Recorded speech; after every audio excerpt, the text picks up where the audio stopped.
Hello बच्चों, let's read the question. What is meant by occupational structure? कि क्या समझते हैं ऑक्यूपेशनल स्ट्रक्चर से? Explain the occupational structure of India. कि इंडिया का में ऑक्यूपेशनल स्ट्रक्चर को एक्सप्लेन करना है. तो ऑक्यूपेशनल स्ट्रक्चर क्या होता है? The distribution of the population according to different types of occupation.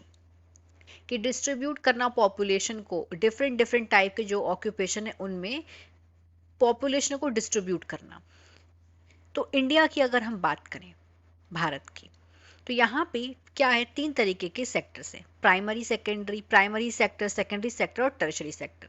तो जो प्राइमरी सेक्टर का जो ऑक्यूपेशनल स्ट्रक्चर है, अगर हम ऑक्यूपेशनल स्ट्रक्चर देखेंगे तो यहाँ पे देखना पड़ेगा प्राइमरी सेक्टर में कितने परसेंट लोग हैं, सेकेंडरी में कितने परसेंट लोग हैं, टर्शरी सेक्टर में कितने परसेंट लोग हैं. तो प्राइमरी में क्या आता है? जैसे कि हो गया agriculture, fishing, animal husbandry, beekeeping, ये सारी की सारी चीज़ें आएंगी प्राइमरी सेक्टर में. सेकेंडरी सेक्टर में आएंगी मैन्युफैक्चरिंग वाली चीज़ें, जैसे कि स्टील मैन्युफैक्चरिंग, ये आती हैं सेकेंडरी में, सेकेंडरी सेक्टर में. टर्शरी सेक्टर में वो चीज़ें आती हैं, वो ऑक्यूपेशन आता है जो प्राइमरी और सेकेंडरी को सपोर्ट करता है. जैसे कि हो गया यहाँ पे नर्सिंग हो गया, यहाँ पे टीचिंग हो गया, पर्सनल ट्रेनर, ये चीज़ें आएंगी टर्सरी सेक्टर में. तो अगर हम इंडिया की बात करें तो इंडिया में अगर एग्रीकल्चर क्या है? ये प्राइमरी सेक्टर है.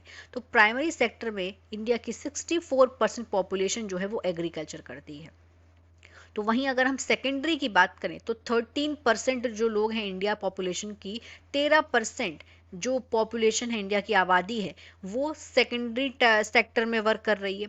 और अगर टर्शरी सेक्टर की बात करें तो वो है 20%. तो सेकेंडरी एंड टर्शरी सेक्टर कितना है? 13% एंड 20% रिस्पेक्टिवली. तो यहाँ पे ऑक्यूपेशनल स्ट्रक्चर मतलब कि जो ऑक्यूपेशन है, एक पॉपुलेशन का जो ऑक्यूपेशन है वो डिफरेंट सेक्टर में हमें डिस्ट्रीब्यूट करना है, उसको बोलते हैं occupation structure. I hope you understood it well. All the best.